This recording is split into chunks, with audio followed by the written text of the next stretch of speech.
What's up guys, welcome back to the channel. Today's reaction video is California and Texas compared. Obviously two major states. Massive states, yeah. Absolutely massive states. I'm going to guess Texas feels more laid back. Kind of get the whole ranch style kind of. Yeah, whereas California's kind of the opposite. Kind of, I feel like it's all go, go, go. 100%. Not the whole state, but... It's stereotypes at the end of the day. If we're going off stereotypes, you think Texas is very ranchy. Cowboy, you think of California, very rich Hollywood and famous. And stuff like but we understand there's a lot more to California. I was going to say a lot more to Hollywood. There's a lot more to California throughout the rest of it because it's an absolutely massive place. And also a lot more to Texas, I'm guessing, as well. There's the space stuff like NASA and all that. You've got your cities. Ooh. I almost knocked a ball over. But yeah, you ready to get into it? I am ready, What's the light goal for today? Why not have a light goal? Which number video is this? Whatever you want it to be. 2,000. 2,000 likes, smash that icon, we really appreciate it. You ready? Yes. Let's get into it. California and Texas compared. By the way, Millie is 36.5 weeks pregnant. So if she holds her belly, if she feels, hopefully you're okay. I don't think they'd see me. If you have any pains, we'll go off. But you know what I mean? Yeah. You are 36.5 weeks pregnant. If you want to check out Patreon, that does really help us out. Link in the description. Let's get into it. California and Texas compared. What have we got? California and Texas, the Golden State and the Lone Star State, and there are important reasons why the two have those nicknames. More on that later. Anyway, the two big ones. Sure, Alaska is quite a bit bigger than both of them in terms of actual size, but both have a higher population than any other state in these United States. California has the highest population and has around 10 million more people than Texas. Still, Texas is one of the fastest growing states in the country, and more folks are moving to the two than most other states. The channel The World According to Briggs has just released a video going over how and why so many have moved to California and Texas. Be sure to check it out when you're done watching this one. While many Texans I don't know if we've done that video or not, because I don't know the title of it. If we haven't done it, do you want us to do it? Sounds interesting. Let us know in the comments. Why not? Have moved to California in recent years, more Californians have moved to Texas than any other state. And while you could fit more than 2 Texases into Alaska, you can almost fit 2 Californias into Texas. Wow. How big is Texas? El Paso, Texas is closer to San Diego, California than it is to Houston, Texas. How big is Texas? There's a ranch there bigger than the state of Rhode Island. Okay, I'll stop the how big is Texas stuff. Being the two states with the most people and the two biggest economies, both heavily influence the rest of the country. And I've noticed the trash talking between the two has only gotten worse recently. However, based on my research, it seems to be mostly Texans talking trash on all those Californians moving to their beloved state. Yeah, even the Texas governor has been in on the trash talking. But perhaps... Wait, we've got to read that, haven't we, surely? Yeah, even the to Californians moving to Texas, remember those high taxes, burdensome regulations, and socialistic agenda advanced in California. We don't believe in that. We believe in less government, more individual freedom. If you agree with that, you'll fit right in. Oh, wow. So they are, it definitely, I mean, we honestly know nothing about that, and it's a political thing, but they are taking shots at California. Yeah. State-on-state rivalry is 100% here. Texas governor has been in on the trash talking, but perhaps Texas has more in common with California than most would assume. First of all, both are so big they are hard to stereotype, even though I'd argue the two are more stereotyped than any other states. East Texas has more in common with Louisiana than El Paso, and El Paso arguably has more in common with New Mexico than East Texas. But then go up to the upper panhandle and it feels like Kansas. Even the 4 biggest metro areas in Texas, Dallas, Fort Worth, Houston, San Antonio, and Austin, seem radically different from one another. And California... The mad thing is like, they could be their own country. Yeah, they literally could. They are big enough to be their own country. Literally. So like, it doesn't surprise me that different parts of it are so different because it's like its own country. It's like England. So many different parts of England are so different. With accents and all that as well. Why is that different for a state? Great point. First of all, the major coastal cities of Los Angeles, San Francisco, and San Diego are dramatically different from any other part of the state, especially Northern California and the Central Valley. North of Sacramento is more culturally similar to Eastern Oregon than the rest of the state, and Central Valley could be mistaken mistaken for the Midwest at first glance. Here's a map of all the big regions in California. Enough said. Both border Mexico, and both have a nearly identical percentage of residents who identify as either Hispanic or Latino. More on why that is in a bit. And yeah, a lot of folks in both are bilingual. Around 29% of Californians speak Spanish, whereas around 30% of Texans speak Spanish. Yeah, both are numbers. ethnically diverse states overall. Around 12% of Texans identify as African American, and 14.5% of Californians identify as Asian American. A higher percentage of Californians were born in a foreign country. Both have about the same crime rate. Both have lots of beaches, since Very both border similar. huge Yeah. bodies of water. California, the Pacific Ocean, Texas, the Gulf of Mexico. Both have lots of palm trees. Lots of people flock to both for their relatively mild climates. And yes, both are part of the Sun Belt, an area across the southern United States known for milder weather and huge population growth since the 1960s. Shall I remind you that I made a video about the Sun Belt? I made a video about the Sun Belt. But don't be Let us know fooled if by... you want to check Yeah, I'm the not sure what the video out. Sun Belt is. I guess it's entirely. I'm the guessing heat and the the heat sap, bit. just from that. But yeah, but I don't know much about it. But when it says milder, I mean, because I it gets thought it was- extremely hot. Well, I thought it was milder up the top. No, but it's more, I suppose it's different. Cold, extreme cold, Right. changes, maybe winds and stuff like that. But you still get extreme heat down there. I guess it is more consistently warm and heat, and it's not Chopping and changing. Tornado Alley, I guess. Not suddenly ridiculous winds, not suddenly freezing cold weather, not suddenly snow. I'm guessing, but please let us know in the comments what milder stands for. Trying to get both my hands in the camera there. by those beautiful climates. Both have to regularly deal with natural disasters. California has to worry about more earthquakes and volcanoes, while Texas has to worry about hurricanes and tornadoes. California sits along Ignore what I just said about the milder thing then. Let us know what milder I means. was thinking that because Florida. Yeah, but Florida weren't, I suppose it's in the Sun Belt, isn't it? I was just thinking these two, obviously Florida hurricanes, yeah. Please let us know. the infamous Ring of Fire, an area where lots of earthquakes and volcanic eruptions tend to occur. What causes those earthquakes? The San Andreas Fault going straight through the state. We've It learned also about that, even haven't has 3 volcanoes considered a, quote, very high threat by the federal government. That ain't good. Californians also have to regularly worry about wildfires and mudslides. Dang, California. But hey, Texas has its own share of worries. Part of it sits in Tornado Alley, for crying out loud. And some of the didn't most realize it went so devastating far down. hurricanes I of the didn't. past century or so landed in Texas. Wow. And Texas also has to deal with lots of thunderstorms. California, not so much. How is this Texas even mild? gets dust storms. Okay, Wow, look enough at that. about natural disasters. Jeez. So let's talk about that Hispanic and Latino heritage. Both used to be part of Mexico, and before that, Spain. This is why today you have prominent cities named San Antonio and Corpus Christi in Texas,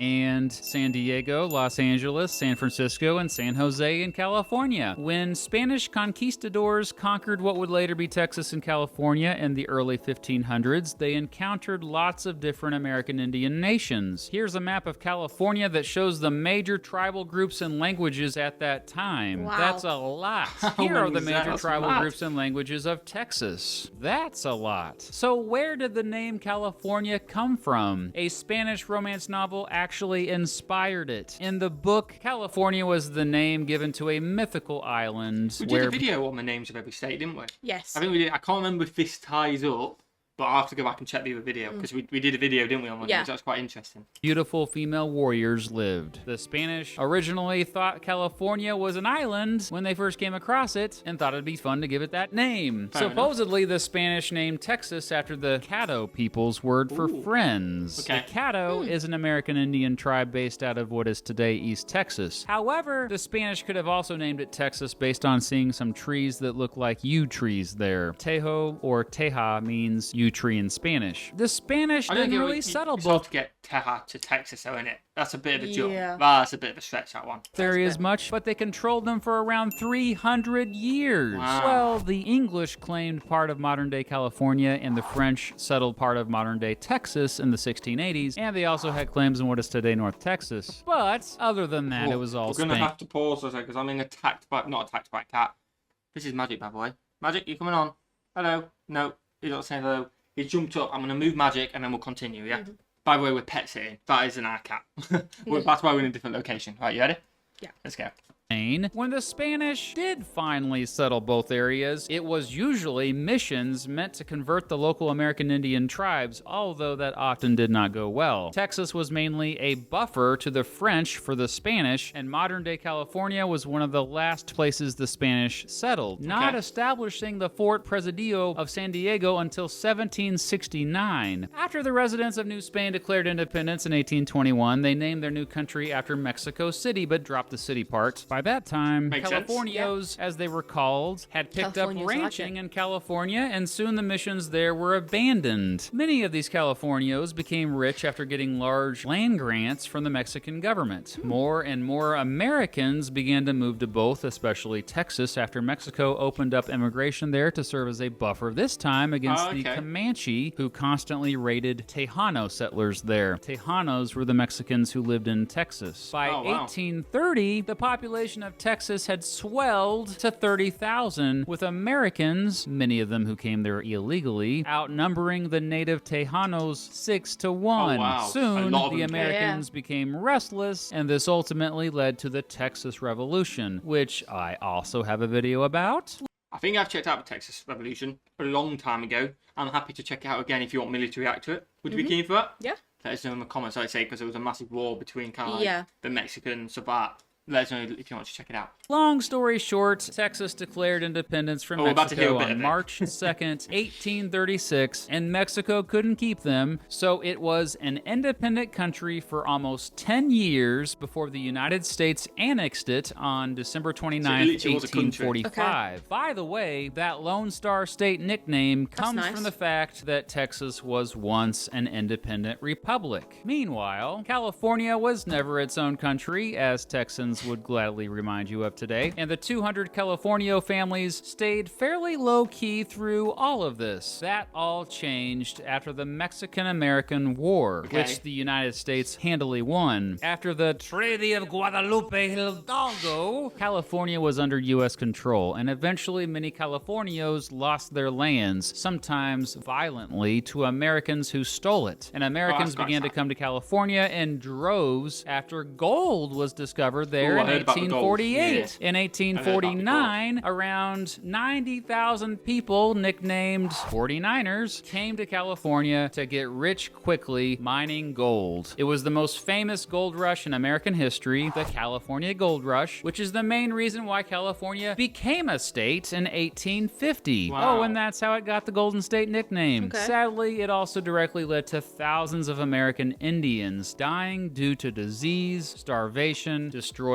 habitats, and just straight up murder. During the American Civil War, that is the issue with history. Not the issue with the history, but unfortunately, when potentially someone succeeds, there's always loss. There's loss. I mean, it's the same with the British. The British were so greedy when they were trying to conquer, basically. They were trying to conquer the whole world at the time, weren't they? Discovering new lands. Unfortunately, there was someone else on the receiving end of that, which is obviously super sad as well. And unfortunately, history is full of awful things, isn't it? Good and bad, isn't it? Good and bad. It is awful at times. Texas seceded and joined the Confederate States of America. In case you didn't know, the Six Flags Over Texas theme park refers to the 6 different countries that have governed Texas. In case you forgot, let's recap. First there was Spain, then France, then Spain again, then Mexico, then the Republic of Texas, then the United States of America, and then the Confederate States of America. California, which had entered the Union as a free state, of course stayed with the United States and greatly helped with the Union War effort. Of note, some 5,000 Californian soldiers marched 900 miles to El Paso to keep Confederate Texans from Arizona territory and to kick them out of New Mexico territory. Throughout the rest of the 1800s and into the 1900s, both Texas and California steadily grew, but Texas stayed far ahead in population until the Great Depression, when 250,000 farmers moved to California from the Great Plains states to escape the Dust Bowl. After that, okay. California's population continued to skyrocket getting on as the up. more and more Yeah. folks simply just came there for the beautiful climate and growing economic opportunities. By 1963, California had more residents than any other state in the country, and by 1994, Texas had the second most. Okay. Today, if both were countries, California would have the 5th largest economy in the world. Jeez. That's Mad. ahead of India. And Texas would have the 10th largest economy in the is world. mad. That's That's ahead of crazy South for two Korea. states. California And there's another 48 states to go with that country.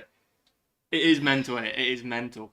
is the world's 5th biggest producer of food, Wow. while Texas is the world's 5th biggest producer of oil. Christianity surprising, is the the biggest oil one. religion in both states, but Texas is definitely more religious, with 27% of California residents not identified with any religion at all. I got that What from Young about Sheldon. difference? Oh, what, the Texas one? Yeah, I think if you ever watch any program like Young Sheldon, I can't think of any others off the top of my head. It's the Southern-based one, ones the are very Southern-based, religious. yeah, definitely. Just on the movies, we've never been there. We don't have our own. Very stereotypical, isn't it? Yeah. Yeah.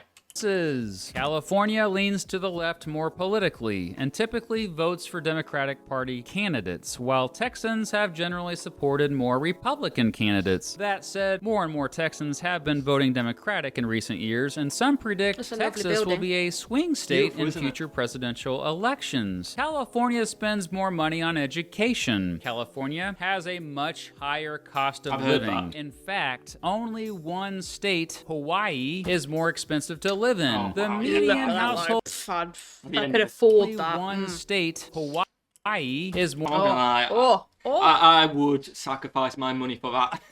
I think I would. If I could afford it to Yeah, move unfortunately we there. can't, but if we could, but I mean, like, tell me that's not beautiful. That is absolutely stunning. Wow. More expensive to live in. The median household income is higher in California. Makes sense with the Texas cost. also has a higher poverty rate. However, California has a more pronounced homelessness crisis. By Okay. most measures, Texas is more business friendly. California's minimum wage will be $15 an hour by 2023, That's high. and it's just $7.25 in Texas. That's quite a big Also, gap. I know the cost of living's high, but 15 from away, that's very high, isn't it? Yeah, but that's a big gap though, isn't it? That is a big gap. I know obviously the cost of living I- isn't as high in Texas, so it doesn't need. Yeah, but I don't know. But $15. I guess an maybe hour, if it's a so lot what's of that in ranch pounds? work and stuff like that. Oh, $15, I don't know. Probably like £12? Sounds like about the same as Jersey minimum wage. Probably, I don't know what Jersey is. It's gone up. It might The not even be Jersey cost of £12. living is quite high as well. Yeah, it is, definitely. So Yeah, interesting. Wow. Interesting. Taxes are lower in Texas overall. More California residents have college degrees. Texans are younger on average. California has a Random. much more varied climate Not sure and California can do anything about that. geography. It has a reputation for having a nice climate, and this is mostly true, That looks really especially along the coast. Much of the state is classified as a Mediterranean climate, That's a with good warm, climate. dry summers and cool, somewhat wet winters. However, California also has quite a bit of desert and semi-arid areas. Supposedly, California is home to the hottest temperature ever recorded. While that might be a Death myth, Valley. on June 30th, 2013, it did get to 54 degrees Celsius. Celsius, which is 129.2 degrees Fahrenheit That is in mad. Death Valley. Of course, a in part Death of Valley, like that, California what that is name often for the that? hottest place in the country. But California also has lots of mountains. They get plenty of snow. Of note, the Sierra Nevada dramatically rise in the eastern and central That's portion of the beautiful. state, It does. but there are also the California coast ranges that. by the coast. The Central Valley of California and the Rio Grande Valley of Texas seem to have some things in common, but generally Texas doesn't have near the mountains California has. It has 4 big physical regions: the Gulf Coastal Plains, Interior Lowlands, Great Plains, and Basin and Range Province. Okay. While most of Texas is prairie and hills, Texas does have mountains in the Basin and Range Province. That's Guadalupe Peak. What a beauty. Okay, California, Ooh, I look at see that your waterfall. Yosemite Valley, but most everybody already knows about it, okay? Most of Texas has a humid subtropical climate, but the further west you go, the drier it generally gets as you get semi-arid and desert climates. Okay. Although Texas gets more precipitation each year overall, That's a California lot of gets water. more sunny days. And overall, it definitely gets both hotter and colder in Texas. California has some of the most comfortable temperatures in the world. Oh, and less bugs. I've been to Southern California the last 3 summers, and each time I'm amazed at how I just sit outside and rarely have to worry about flies or mosquitoes. Major industries in California include That just comes to the heat, though, don't it? Mosquitoes. Yeah. I just comes to the temperature. agriculture, technology, tourism, film, and financial services. Major industries in Texas include also tourism and agriculture, and additionally, energy, healthcare, and aeronautics. Oh, okay. Makes California's sense. Central Valley Yeah. is one of the most productive farming regions on the planet. How productive? Well, more than half the country's fruits, vegetables, and nuts come from there, yo. Texas is Wow. the reason why we have Tex-Mex food today, and boy, do I freaking love my We Tex-Mex. need to try some Tex-Mex. We have Tex-Mex in There's Jersey. a Tex-Mex place. But it's opening hours are not great. Yeah, and we need to see if we can get takeaway, something like, because I don't know if we record in a restaurant, but maybe we should ask. We will eventually do it. Thank you, Texas. California has legal marijuana and was the first state to have legal, quote, medical marijuana way back in 1996. It's not legal in Texas. Nah, I mean party, get high, get stoned. Texans get more history of their own state than residents of all other states. They get 2 years of Texas history in school, in Okay. both 4th grade and 7th grade. California is known around the world for wine, with more than 4,600 wineries. In fact, if it were an independent country, it'd be the world's 4th largest wine That's producer. mad, isn't it? Wow. How's that? Oh, buddy. Oh, buddy. Texas likely Did he even has drink? more time. I'm just thinking, I mean, I don't know if that's a movie or TV show, but like, I swear, like, just none of it went in. How's he drunk already? It's a movie. I guess it's a movie. Bad. Tigers living in captivity than all the tigers living in the pretty, aren't wild they, tigers? around the entire world. California mad. has more national parks. In fact, it has more than any other state. It also has the tallest and oldest trees, not They are only in the fat. country, but the entire world. Experts estimate that one of those trees, an unnamed great bristlecone pine, is more than 5,000 years old. At 380 feet or 116 meters, a redwood tree in California named Hyperion is the tallest tree in the world. Wow. I would argue that American football is more popular in Texas I'd than it guess is that. anywhere else on the planet. Want proof? Most of the largest high school football stadiums are in the state. California has both the highest and lowest point in the contiguous United States. there The we go. highest, Wow. Mount Whitney, and the lowest, Death Valley. Okay, how about terrific burger joints? In-N-Out Burger originated in California. Whataburger originated in Texas. But Texas wins here because there are In-N-Out Burgers in Texas, but no Whataburgers in California. There we And go. now I'm wait, getting wait. So No, technically California wins no, because California's product made it to Texas, but Texas product. I get what made you're it- saying, but I want to Obviously, know Texas have the best of both. exactly. So if you're in Texas, you can get whatever So you the want. Texas people technically won. But is it- But In-N-Out technically won But because have they have they? more chains. Is Whataburger exclusively just Texas? Do they choose to only be Texas because we're Texas, we're doing it right in Texas? Potentially, Always, but if they don't, and if it just it's didn't- California going, I don't want Whataburger. I get what you're saying. yeah, Let us know in the comments below. I was literally going to ask, is Whataburger just exclusive to Texas? yeah. Well, it's fair play if it is. You think They do I good bet barbecue as every well. 50 state Texas has does. McDonald's. That's very true, but Texas do good barbecue, so they're not going Dude, to so would you really want a burger? No, I imagine they do good burger as well, is what I'm saying. Yeah, but like if I went to Texas, oh, give me that barbecue. Yeah, but if you live there every day, you're not having it every day. Or maybe we are. Well, we would for the first like year. Yeah, and then- first year. hungry, Then we'll so go to I think I'll end it there. In conclusion, there is little evidence to prove that California or Texas won't continue to dominate over the rest of the country anytime soon, for better or for worse. Regardless, it's smart for the rest of us to always keep our eyes on what they are up to. Definitely, they've got a big influence. Big countries, big power. And now it's time for me to freak you out. Did you Oh, this is going into an ad, so we'll leave it there. If you want to check out the ad, link to the description. The link is in the description. That's what I was meant to say. I would say wait till after this video to check out, but if you're here, you're an absolute legend and you've seen it. Even though they seem very similar, a lot of people, from what I've heard, again, correct us in the comments, is just word of mouth from comments of Leaving that. California. Leaving California and a lot going to Texas. So let us know, how about that? Because they seem very even. They do, but maybe it's just the lifestyle. Maybe it is. Let us know in the comments below what you guys think. Enjoy that. Yeah, it was good. Let us know if you want to do any of the videos we mentioned before. There's a few what we shouted out there, which we can definitely check out. And what should we do? Have a fantastic And day. we will see you, legends, in the next one. Peace.